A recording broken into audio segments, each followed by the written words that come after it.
नमस्कार, मी वृषाली पाटील बातमीपत्रात आपलं स्वागत करते। एका महत्त्वाच्या बातमीने सुरुवात करूया। मुंबई, ठाणे, रायगड, रत्नागिरी, पुणे आणि सातारा जिल्ह्याला पावसाचा ऑरेंज अलर्ट आहे। मुंबई, ठाणे, रायगडमध्ये मुसळधार ते अतिमुसळधार पाऊस पडण्याची शक्यता आहे।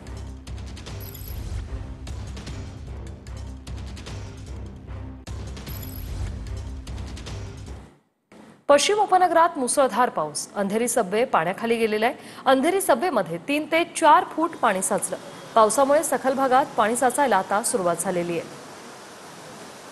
हे दृश्य आपण पाहतोय, अंधेरी सबवे पाण्याखाली गेलेला आहे। 3 ते 4 फूट पाणी साचलेलं आहे, त्यामुळे वाहतूक जी आहे ती बंद करण्यात आलेली आहे। मुंबईत पावसाचा जोर वाढलाय। मुसळधार पावसाने घाटकोपरमधील सखल भागात पाणी साचायला सुरुवात झाली। घाटकोपरच्या पंतनगरमधील डॉमिनिकस सेव्हियो शाळेजवळ पाणी साचले आणि त्यामुळे नागरिकांना नाहक त्रास सहन करावा लागतोय।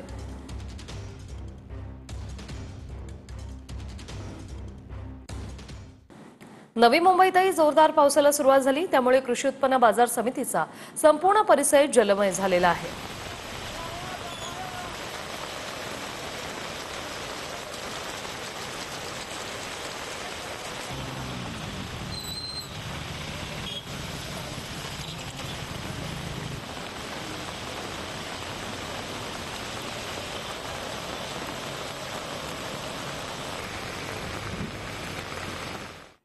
कोयना धरणाचे 6 वक्र दरवाजे 1.5 फुटाने उघडले। 5000 क्युसेक विसर्ग कोयना नदीपात्रात सुरू झालाय। 6 वक्र दरवाजे 1.5 फुटाने उघडण्यात आलेले आहेत।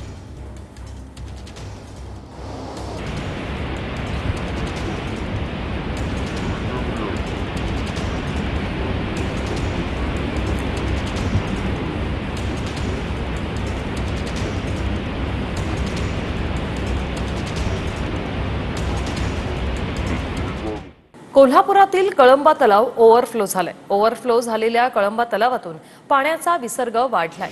कोल्हापूरच्या ग्रामीण भागाचा धरण क्षेत्रात दमदार पाऊस सुरू आहे।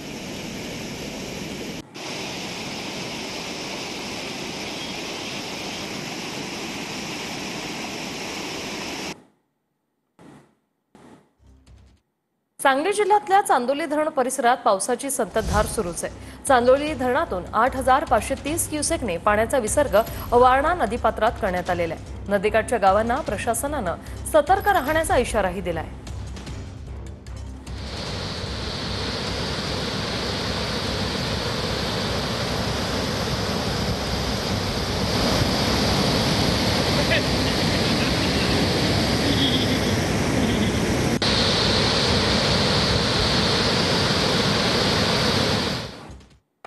वळूया पुढील बातमीकडे। कोल्हापूरचं राधानगरी धरण 82% भरलेलं आहे। राधानगरी चांदोली धरण जुलैमध्ये 100% भरणार का, हा प्रश्न या निमित्ताने उपस्थित झालाय। धरण क्षेत्रात मोठ्या प्रमाणात पावसाची पुन्हा हजेरी।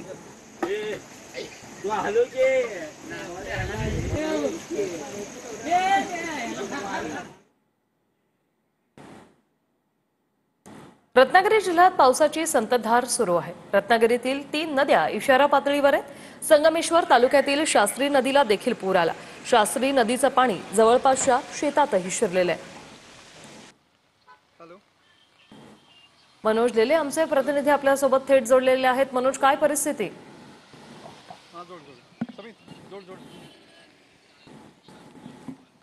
वृषाली, या ठिकाणी नक्कीच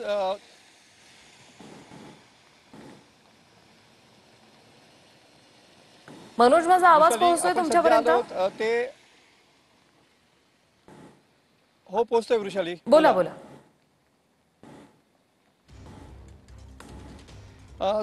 वृषाली, सध्या जिल्ह्यात पावसाची संततधार आहे ती सुरूच आहे। सर्वच नद्यांच्या पातळीमध्ये या ठिकाणी वाढ झालेली पाहायला मिळते आहे। रत्नागिरी जिल्ह्यामधल्या सर्वच नद्या ज्या आहेत ते सध्या दुथडी भरून वाहत आहेत। खास करून 3 नद्या या इशारा पातळीच्या वरती गेलेल्या पाहायला मिळत आहेत। खेडमधील जगबुडी, संगमेश्वरमधील शास्त्री आणि राजापूरमधील कोदावली नदी सध्या इशारा पातळी या ठिकाणी ओलांडलेली पाहायला मिळते आहे। सर्वच नद्यांनी इशारा पातळी ओलांडल्यामुळे नदीकाठच्या अनेक भागामध्ये या ठिकाणी पाणी शिरलेलं पाहायला मिळत आहे। आपण सध्या संगमेश्वर जवळच्या शास्त्री नदीवरती उभे आहोत आणि तुम्ही बघू शकता की शास्त्री नदीचं पात्र सुद्धा या ठिकाणी दुभंगलेलं पाहायला मिळत आहे। सकाळपासून जो पावसाची संततधार सुरू आहे त्यामुळं याच शास्त्री आणि सोनवी नदीचं पाणी जे आहे ते संगमेश्वर बाजारपेठेतल्या 18 बाजार परिसरामध्ये शिरलेलं होतं। सध्या तुम्ही बघू शकता की या नदीचं पात्र सुद्धा या ठिकाणी दुभंगलेलं पाहायला मिळत आहे। अशाच पद्धतीनं खेडमधील जगबुडी आणि राजापूरमधील कोदावली नदीची परिस्थिती पाहायला मिळते आहे। दिवसभर म्हणजे आज संध्याकाळपर्यंत देखील हा जो पाऊस आहे तो अशाच पद्धतीने मुसळधार पडेल असा इशारा हवामान खात्याने दिलेला पाहायला मिळतोय आणि त्यामुळे सध्या रत्नागिरी जिल्ह्यासाठी या ठिकाणी ऑरेंज अलर्ट। धन्यवाद तुम्ही दिलेल्या या माहितीसाठी। कोकणात मुसळधार पावसामुळे अनेक रस्ते जलमय झालेले आहेत। मंडणगड तालुक्यातील भिंगळोली परिसरात पाणीच पाणी पाहायला मिळते। बस डेपो तसंच शासकीय गेस्ट हाऊस दरम्यान रस्त्यावर मोठ्या प्रमाणात पुराचं पाणी साचलंय। मुंबई गोवा महामार्गावर पावसाचं पाणी, खाम कोलाड जवळील वाहतुकीवरही याचा परिणाम झाला। तर रायगडला रेड अलर्ट देण्यात आला असून शाळा कॉलेजला सुट्टी देण्यात आली आहे।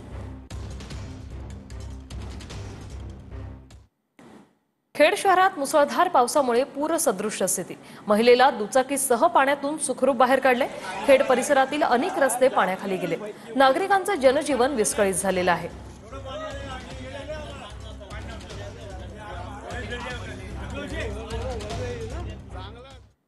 आता बातमी आहे रत्नागिरीतून।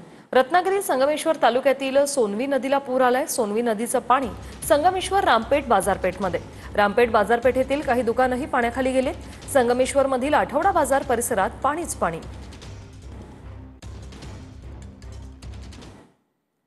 रायगडच्या सावित्री नदीची पाणी पातळीही वाढलेली आहे। महाबळेश्वर परिसरात रात्रीपासून मुसळधार पाऊस सुरू आहे। सावित्री नदी यामुळे दुथडी भरून वाहते। थोड्याच वेळात मोठी भरती असल्यानं पाणी आणखी वाढण्याची शक्यता आहे।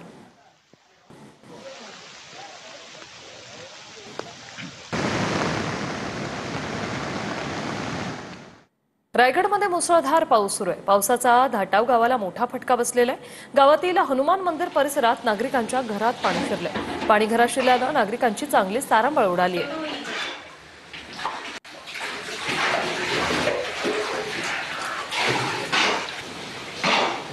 हे दृश्य आपण पाहतोय। घरात शिरलेलं पाणी बाहेर काढण्यासाठी नागरिकांची कशा प्रकारे कसरत सुरू आहे। धाटाव गावातली ही दृश्य आहेत। नागरिकांच्या घरात हे पाणी शिरलेलं आहे।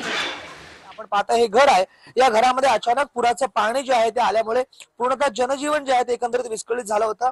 अचानक या घरच्यांच्या या लोकांची जी आहे ती तारांबळ उडाली होती। आपण पाहताय एकंदरीत कशा पद्धतीमध्ये या घरामध्ये पाणी साचलं होतं आणि त्याचा पूर्णतः फटका जो आहे तो येथील नागरिकांना बसलेला आहे। आपल्यासोबत या ज्यांचं घर आहे त्या आहेत। काय सांगाल एकंदरीत अचानक पाण्यामुळे काय तारांबळ उडाली? आम्हाला काय करायचं सुचतच नव्हतं। आम्ही खूप वेड्यासारखी झालो। आम्हाला समजलंच नाही काय करायचं ते। याआधी असं कधी पाणी आलं होतं का? नव्हतं आलो, फर्स्ट टाइम आलो। पाणी अचानक आलं, सामान कसं उचललं, काय काय केलं, कोण कोण मदतीला आलं, कसं काय? माझ्या चुलत दिरांची 2 मुलं आलेली, जी आता पोलीस मध्ये भरती झालेली ती मुलगी, आणि माझी 3 मुलं, माझा नवरा आणि शेजारचे आहेत ना म्हणजे भास्कर खामकर, त्यांनी आम्ही सगळ्यांनी हे करून सामान सगळं उचललं आणि पटापट ठेवलं वर।